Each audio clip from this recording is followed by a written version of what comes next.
So now that we got our environment set up, it's time to get started coding out our project.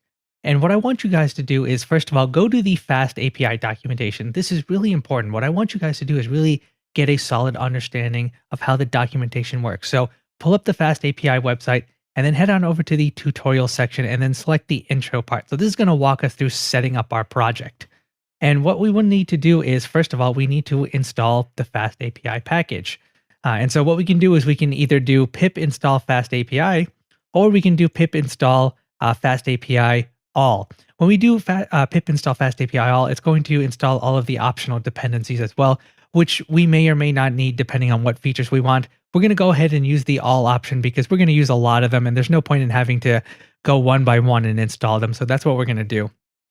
So here in our command line, and make sure that we are in our virtual environment, and then just type in pip install fast API, and then we'll pass in all, and we'll let that run.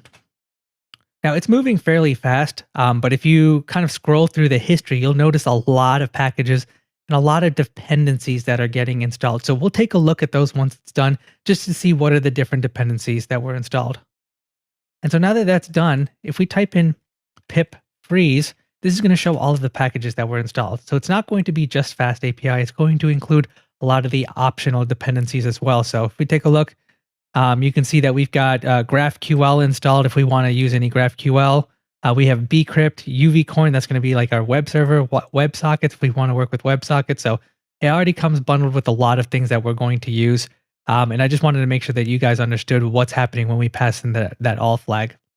And if you want to, if you open up your virtual environment folder and you go under lib, you'll see all of the code associated with those packages that we installed. So that's where all of them are going to reside. They're all going to reside within the lib folder.